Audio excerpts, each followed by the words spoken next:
Buenos dias, queridos compatriotas. As we revisit the sacrifices, writings, and legacy of Dr. Jose Rizal, let us now rediscover the rich story of our beloved nation.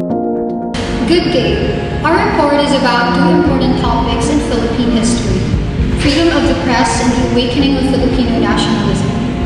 These two are connected because the spread of truthful information helped Filipinos fight abuses, develop identity, and seek independence. Through this report, we will understand how press freedom shaped society and how nationalism grew among Filipinos. Freedom of the press means journalists and citizens have the right to express ideas without censorship. It prevents the government from controlling the media. This freedom is protected under the 1987 Philippine Constitution. With the free press, people gain access to truthful information, which is essential for democracy, human rights, and transparency. During the Spanish period, there were no real freedom of the press. The colonial government strictly controlled printing and publishing. Only newspapers that supported Spanish interests were allowed. Filipinos were prohibited from writing anything that criticized the government or the friars.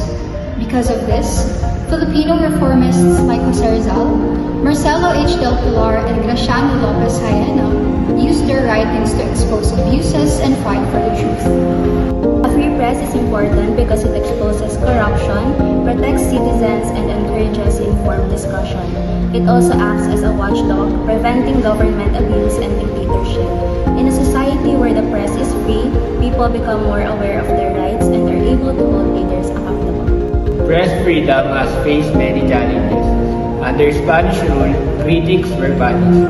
During martial law from 1972 to 1981, media outlets were shut down and only government-approved news was allowed. Today, press freedom still encounters threats such as red tagging, disinformation, and violence toward journalists.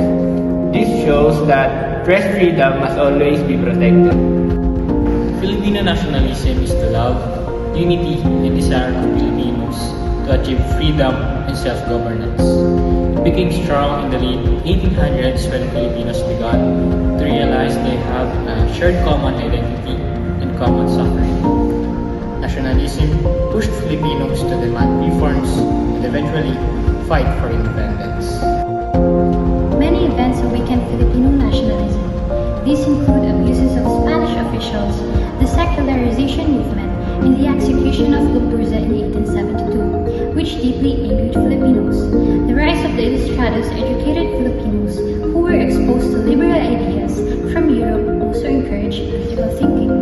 Newspapers from the propaganda movement and the novels of Jose Rizal opened the minds of many Filipinos. Education in the press played a big role in the spreading nationalism. Works like No Limitang Ere, El Filibusterismo, and the article Sigla Solidarity revealed injustice in the Philippines. The publication helped Filipinos realize that they deserve rights and equality. Information became a powerful tool that awakened patriotism. There were two main groups involved in awakening nationalism. The reformists such as Rizal, del Pilar, and Jaena wanted peaceful reform through writing and legal means.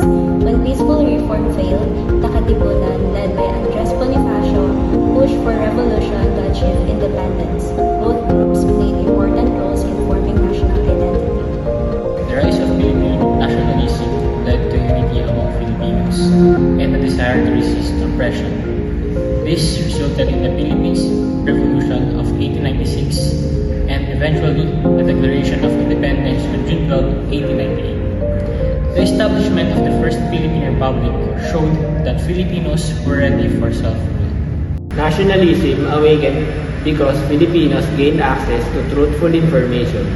Writers exposed injustices, which encouraged people to fight for freedom. This shows that press freedom is essential in shaping national identity.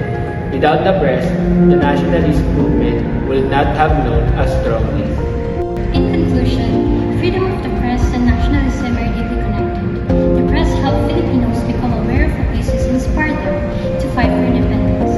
Until today, protecting press freedom is necessary to maintain democracy and national unity. As we end our report, we hope that this discussion reminded everyone of the importance of speaking the truth, valuing our identity as Filipinos, and defending the rights that are human.